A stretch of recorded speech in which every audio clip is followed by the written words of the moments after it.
Good morning. Thank you, Max. Toni Verstandig is a philanthropist and foreign policy expert with extensive government expertise on Middle East issues. She served as Deputy Assistant Secretary of Near Eastern Affairs at the U.S. Department of State and as a member of the U.S. negotiation team tasked to reach a comprehensive agreement to end the Arab-Israeli conflict. She also served as Executive Vice President of the S. Daniel Abraham Center for Middle East Peace and chair of the Middle East program at the Aspen Institute, as well as senior advisor to the Public Programs Department. She is the founder of Prospect Global, a strategic consulting practice that advises clients across the public and private sectors.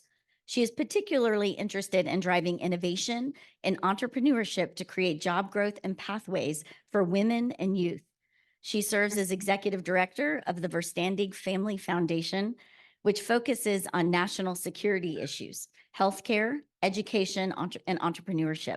She is an active supporter and a participant in the Aspen Ministers Forum, founded by her former boss, U.S. Secretary of State Madeleine Albright. Ms. Verstandig is a graduate of Boston University and holds an honorary Doctor of Laws from Seton Hill University. I've had the privilege of getting to know Toni and her husband, Lee Verstandig, who is also here today, over the past decade, both professionally and personally. I can attest that not only is Toni brilliant, she is compassionate and kind and generous with her time in helping me, our students at the College of Charleston, and other young people who are interested in careers in her field. She has an international reputation as a leading expert in this topic she's talking about today. As you will see, she still has her finger on the pulse of everything that has happened, which is changing by the day. So I know you'll learn a lot and enjoy hearing from her. Toni?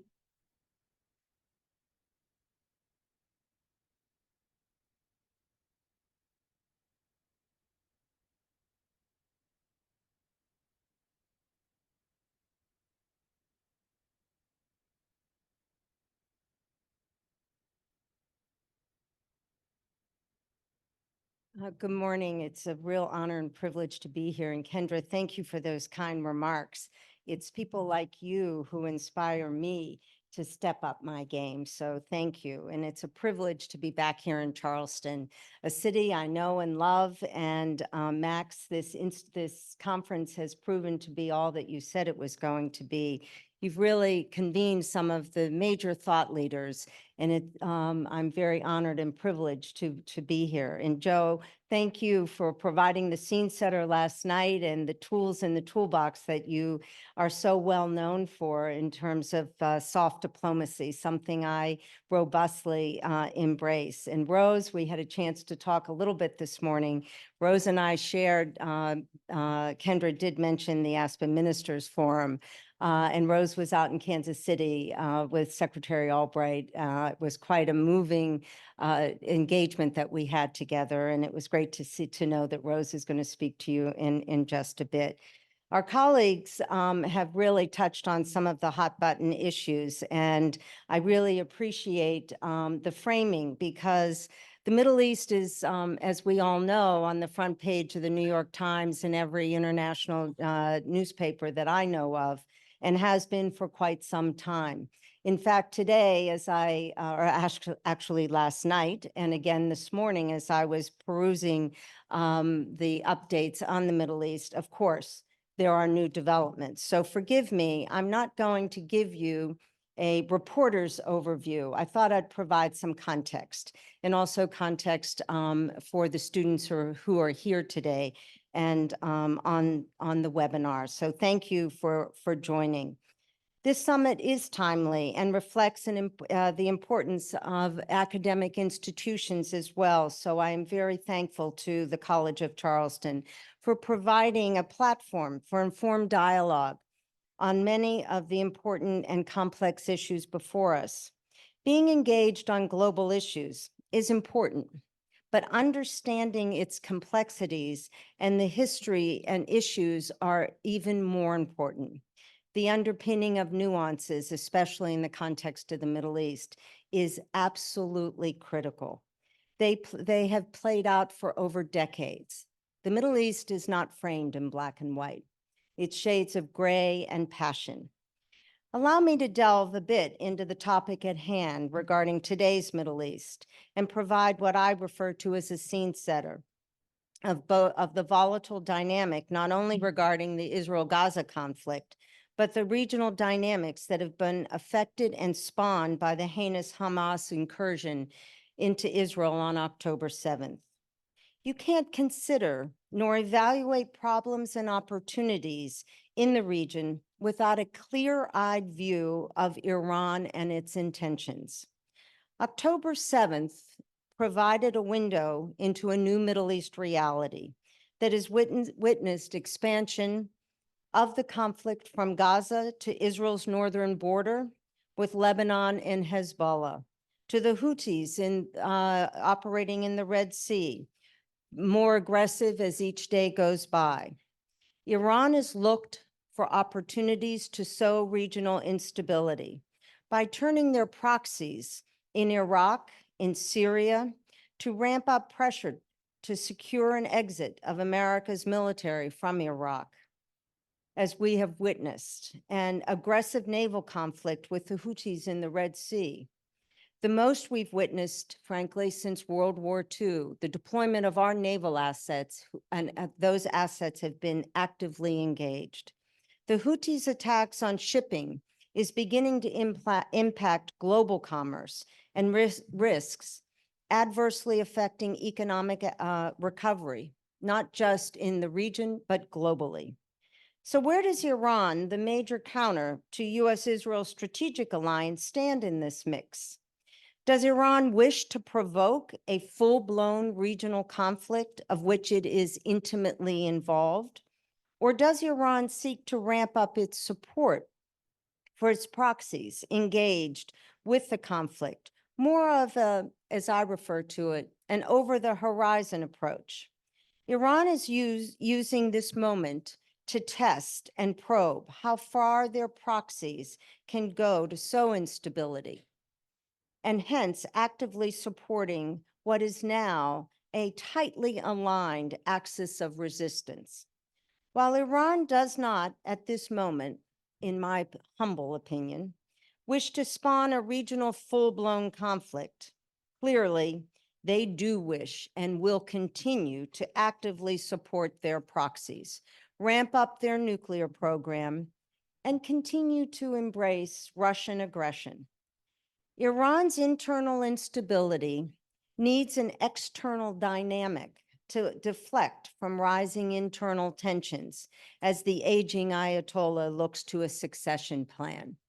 All politics are very much local. That being said, history has shown with the best of intentions can be deflected, and Lebanon is one such example. Red lines and tripwires can be breached, notwithstanding the best of those intentions. Conflicts escalate, and now Lebanon, by all accounts, teeters on being a failed state. Activities on Israel's northern border continues to escalate and ramp up. That being said, there are some new players in the region.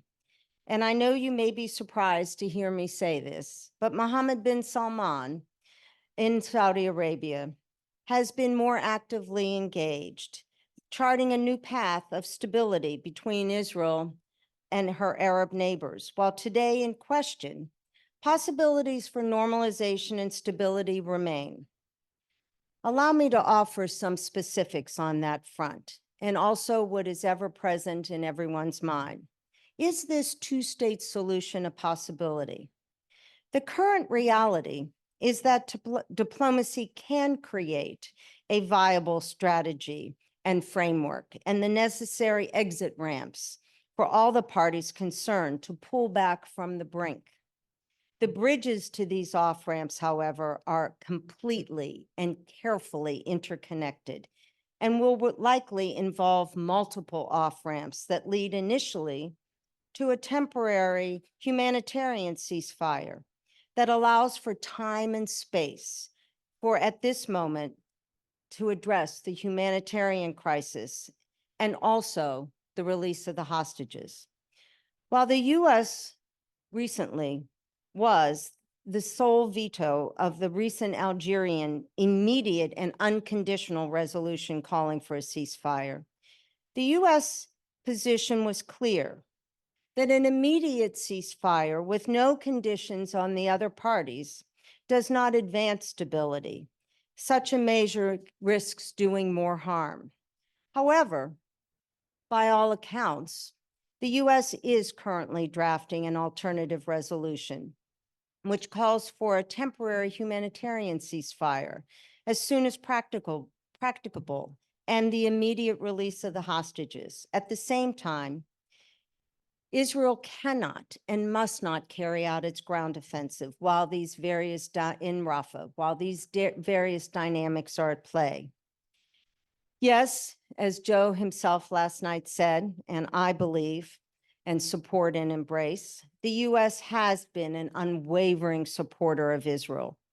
I believe that offers advantages because it does so. It's been sown with decades of trust. So it gives us an opportunity to really engage with our Israeli partners as it wages a war against Hamas terrorists.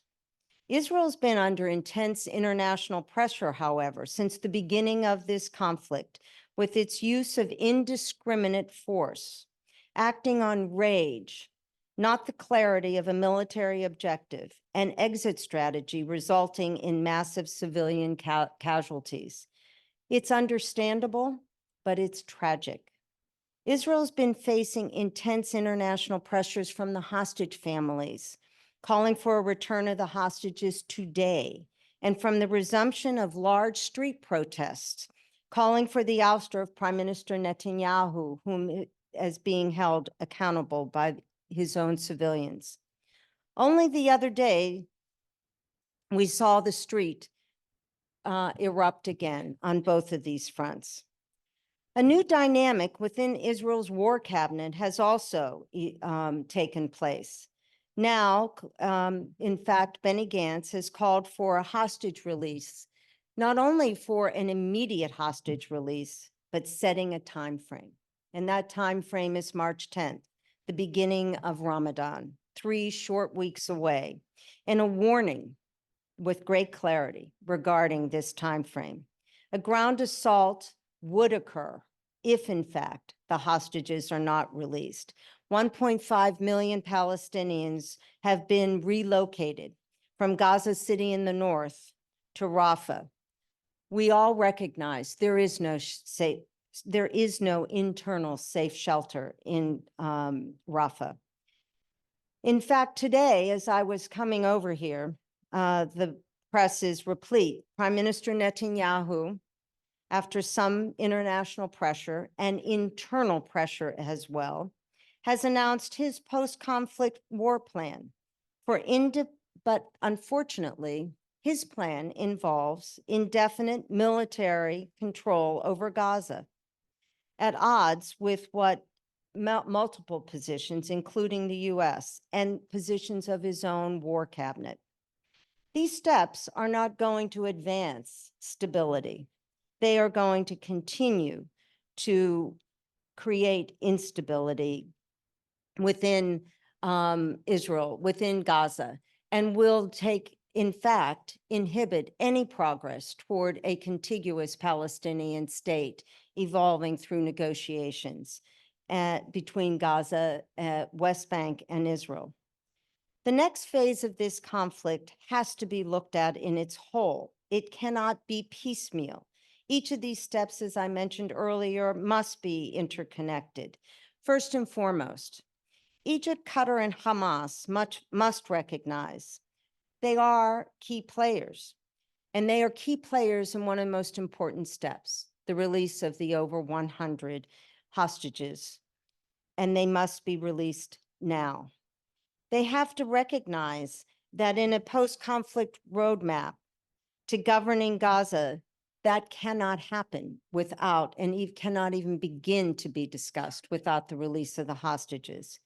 In fact, Bill Burns today has headed to Paris to engage with the parties. Enormous pressure has been brought to bear on Qatar. Why Qatar? They seem to be overtly promoting a hostage release. Well, they have been. However, they are also and have historically been supporting and housing Hamas's senior political leadership in Doha. So you can't have it both ways. Yahya Sinwar, who launched this military conflict and heinous invasion on October 7th, remains in Gaza, in the tunnels, but he's also experiencing pressure from Egypt. Egypt's border is at risk. Egypt is terrified that without any progress on either hostage relief or conflict resolution, the 1.5 million Palestinians will be pushed into across the border into Egypt. And that will create enormous instability in what is already a very fragile state in Egypt. And Egypt has made it crystal clear that is not acceptable.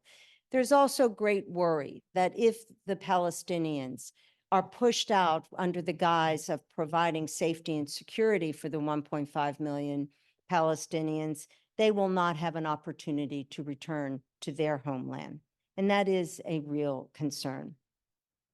So with that, what are some of the steps that need also to be considered? There is a tremendous, dire humanitarian situation in Gaza.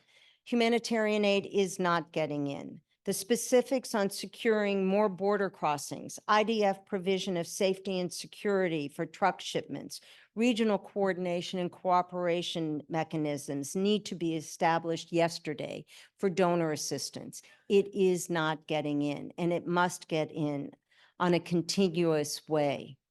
Israel is increasingly aware that the massive effort and financial support to rebuild a post-conflict cannot be borne by Israel. So who will be the likely supporters? It will likely be the international community, led by Saudi Arabia, Qatar, and the UAE.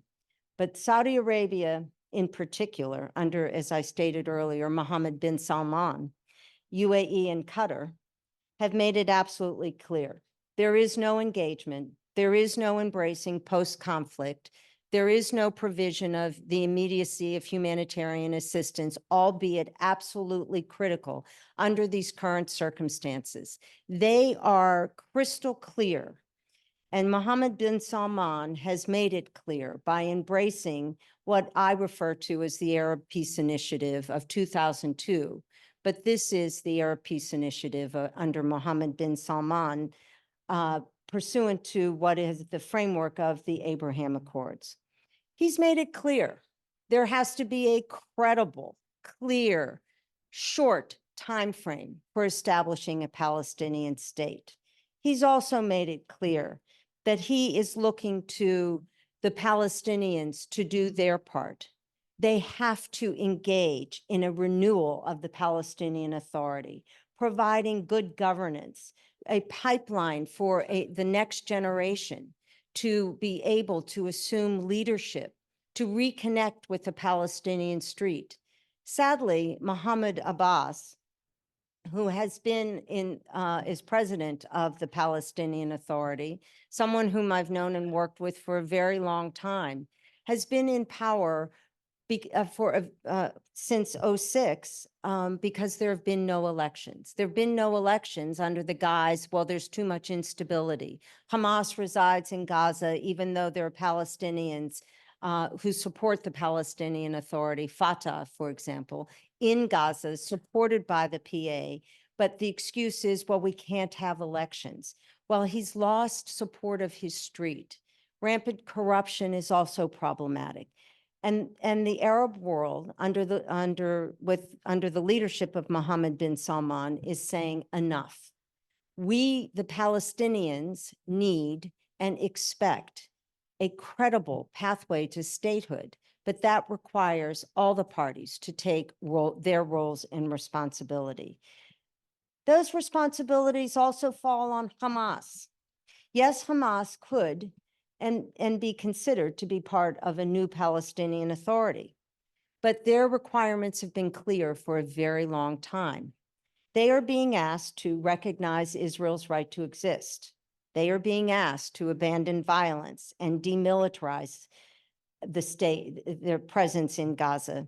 And they are being asked to clearly recognize and embrace the Palestinian Authority as the sole governing authority for the Palestinian people. I come to you today, I'm not Pollyannish. I've been working on this for a very long time, not only as part of our peace team. We brought it far during the Clinton administration in the Oslo Accords, but we didn't take it far enough. But when we were at Camp David II, I would argue, Arafat came to Camp David II with the best of intentions to engage in a process. He thought he was deliberately and purposefully engaging in the Oslo process. What he didn't take into account, as we've referred to all too often, the clock was ticking. In the rest of the parties, the US, the international community, Israel, that clock was seconds to midnight. But he, Arafat at the time, was not prepared to make decisions, to address the 4 key issues that needed to be addressed: Jerusalem, the return of refugees, the security dynamic, and the pathway of the evolution of how a Palestinian state evolves. And sadly, we left Camp David without an agreement. And equally tragically, we witnessed the second Intifada. So where does that leave us today? So yes, the Clinton parameters they're there, and I urge your students to take a look at them. They're online. The Clinton parameters were built on by President Bush when he assumed the presidency, and Condi Rice led the effort on the Annapolis roadmap. That roadmap, unfortunately, led to a cul-de-sac, picked up again under the Obama administration. Secretary Kerry had engaged in shuttle diplomacy and engaged. And he took it as far as he could go in the second term of the Obama administration. And alas, we didn't leave either of those with a clear framework for a 2-state solution. During the Trump administration, former President Trump brought and engaged with the Abraham Accords. And I was asked last night, well, what did I think of the Abraham Accords? Did I support them? In fact, I supported the concept of the Abraham Accords. I believe normalization is absolutely critical. What I did not support, and I saw the handwriting on the wall, was that you cannot, nor should you want to do a workaround on the Palestinian issue. There is no workaround. You have to address it. You have to address the key issues. We have to address the cold, sober realities of security dynamic, of the settlements, and what that represents in terms of the implications of a contiguous Palestinian state that we hope to be able to create. The second dynamic also occurred during the Trump administration. So not only was there the high of the Abraham Accords, Jerusalem was taken out of the negotiating framework and recognized as the indivisible state capital of Israel. We all embraced and recognized that, and we wanted that, but not outside a concept and context of a peace framework. So where does that leave us? I wanted to just address a couple of other pieces. The Palestinians have missed enormous opportunities as well.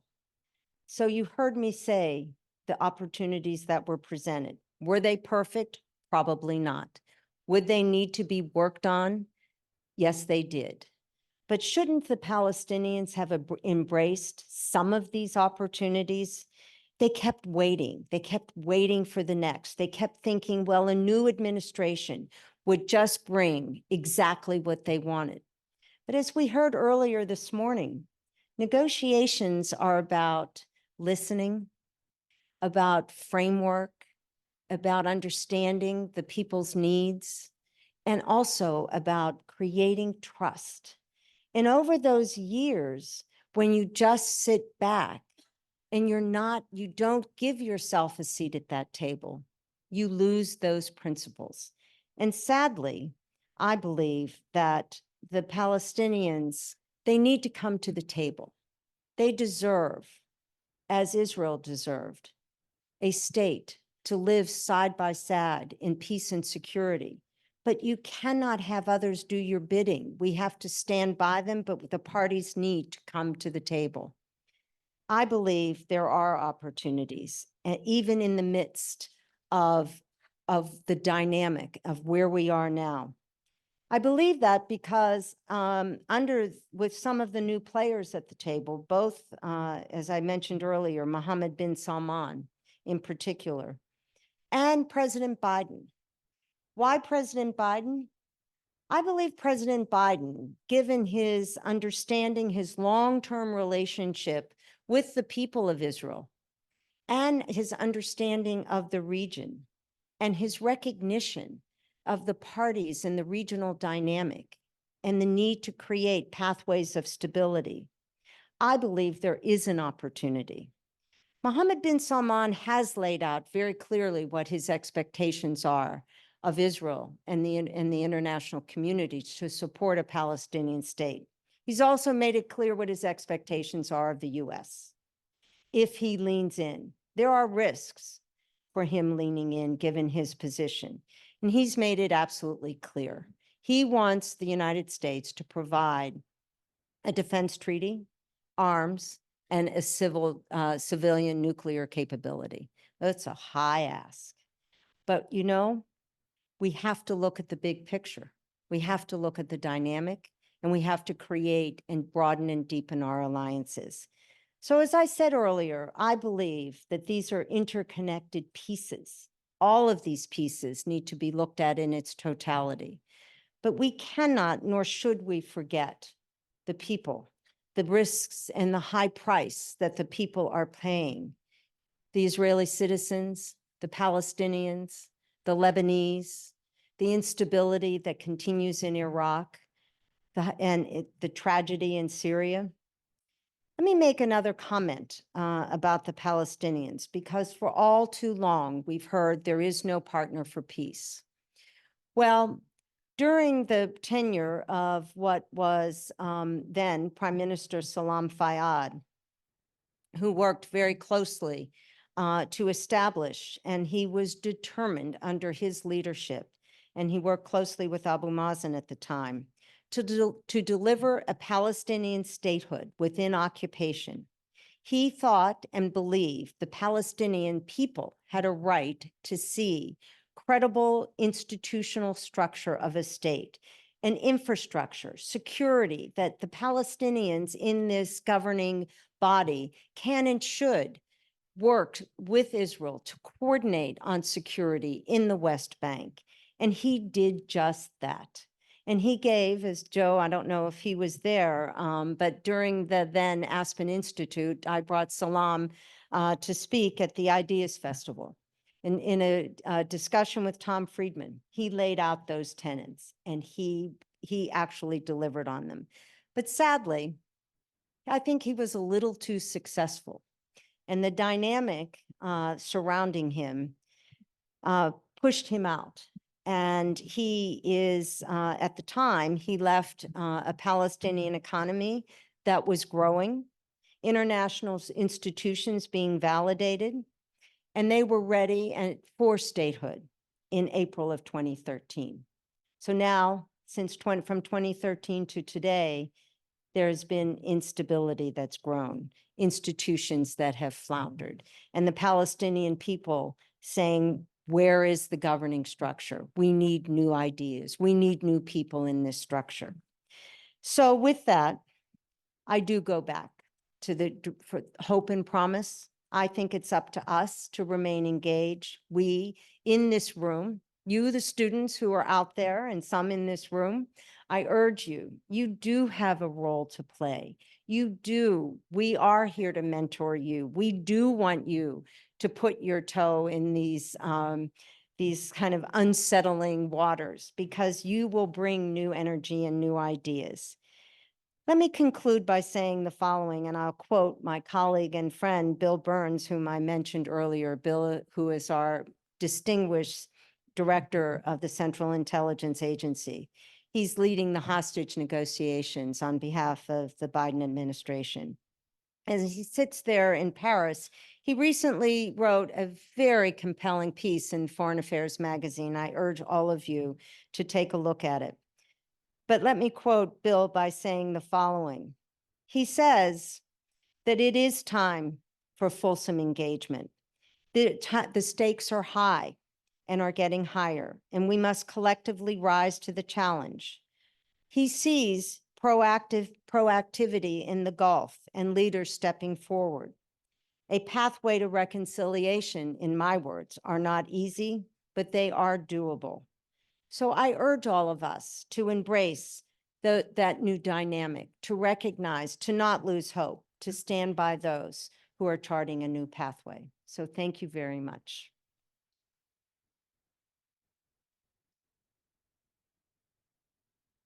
Toni, thank you so much for these remarks. Sure. It's a very difficult conflict, very difficult to understand. So thank you for helping us understand parts of it. We have a couple of microphones here on both sides. For our online audience, please use the chat feature to ask your questions.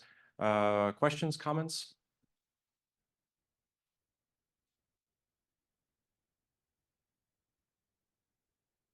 Thank you so much for being here today and to speaking with us on such a difficult topic. I have personally done a lot of research into the international response, especially to the US response. And my question is about the fact that there are lots of national and international criticisms of the US and how we have responded to the humanitarian crisis going on in Gaza, and especially in comparison to maybe diminishing our response to the situation in Ukraine. And so my question to you is, how do we navigate those criticisms and understand the situation as it also pertains to what's going on in Ukraine and our fight for humanitarian rights there? So very good question. Thank you. And thank you for doing the research. So let me start with Ukraine. Our Congress has got to come back from vacation. Our Congress, for one who worked on Capitol Hill, needs to step up and consider what was a very, the bill that the Senate, bipartisan bill, considered and passed and sent over to the House. They don't have, in my view, it should not remain in the trash heap of missed opportunities. The stakes are too high. I hope that Speaker Johnson will have the courage to bring that legislation, the foreign aid legislation, which has assistance to Ukraine and Israel. And as you know, it also included funding for and a broader immigration policy, which has now become mired and much more politically controversial. So I think that is very, very, very important. In terms of criticism, leadership is about withstanding criticism. There will always be public criticism. One needs to respond and reflect and take it seriously, but there's a lot that's happening behind the scenes. Not everything is and nor should be on the front page of the New York Times or the Charleston newspaper, Charleston Post, I think it is. So I please take that into account, but also reflect on the fact that President Biden recently said that the Israel's military activity in Gaza, given the indiscriminate and activity, is over the top. And in his words, he's urging in his words, to say, please pull back, think about what your game plan is, think about your roadmap, your exit strategy, where you want to be. And I think there's, up until now, way too much reaction. It is certainly understandable, the rage that the Israeli people and the government feels, but now we have to look at the enormous loss of life and what is going to also be impacted by the dire humanitarian situation. So thank you. I have three facets. One is, isn't it true that Palestine is a state? They have a president, and that's where the Palestinians live. And two, isn't it true that in the recent past, I don't know how many years ago, that the Palestinians were offered a state and funding from the United States, and they refused it, or at least Mahmoud Abbas refused it. And three, isn't it also true that the Palestinians send missiles into Israel before October 7th on a daily basis? So those are many points of your question. So first of all, no, there's not an internationally recognized state of Palestine. Two, you have to, it is up to direct negotiations with the parties, which means Israel and the Palestinian Authority to sit and negotiate a framework. It may be with the help of the United States or other international parties, but it is up to them to reach agreement on that framework of, which is what we tried to do in the Oslo Accords, but we could not take it to the next step. Oslo did not establish a state. With regard to Mohammed Abu Mazen or Mahmoud Abbas, Palestine has a basic authority that establishes a president for the Palestinian Authority, and under that basic authority, there is a prime minister. But that is a honorary position, not reflective of an actual legal standing of a creation of a state of Palestine. On your last question about are the Palestinians responsible for sending arms into Israel, I think one needs to draw nuances between, as you heard me say, the Palestinian Authority during Oslo and reaffirmed thereafter does not support violence. It is the key. However, there are numerous terrorist organizations, not just Hamas, Palestinian Islamic Jihad, the Quds Force from Iran is operating in there, and I can go on and on. There's a huge distinction between those groupings and the Palestinian Authority that I referred to, that Salam Fayyad was prime minister until 2013. So I hope that provides some context for you.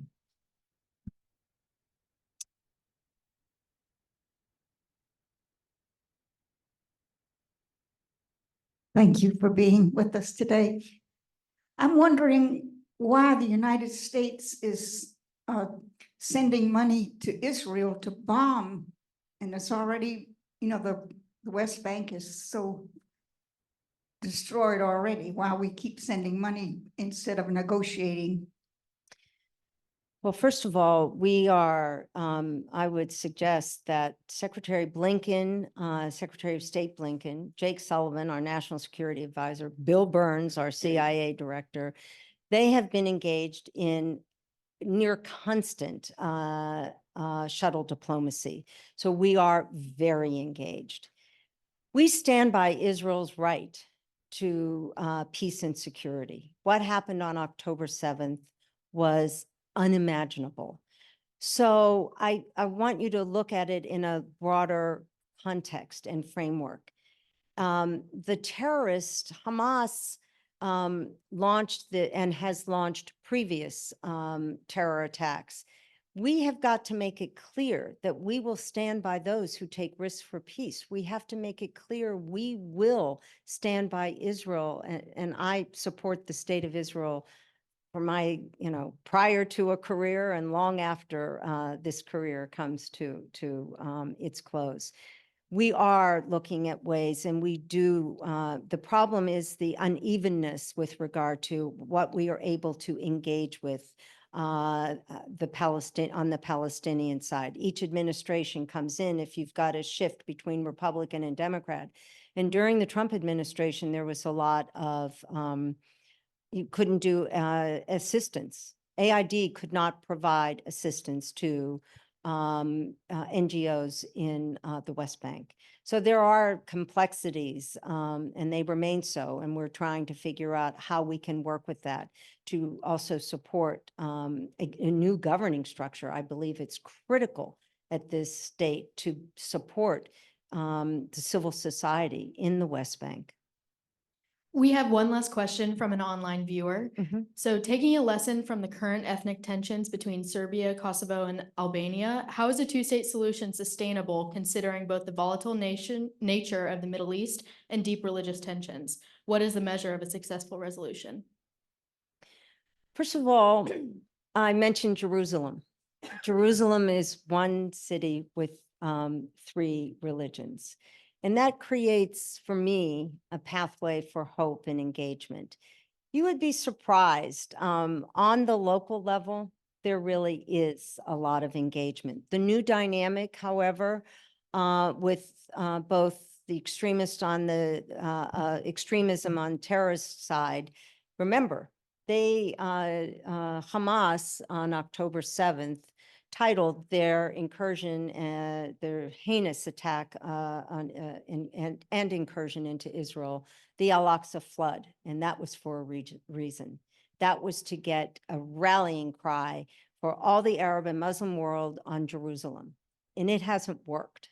And I think they are very surprised by that.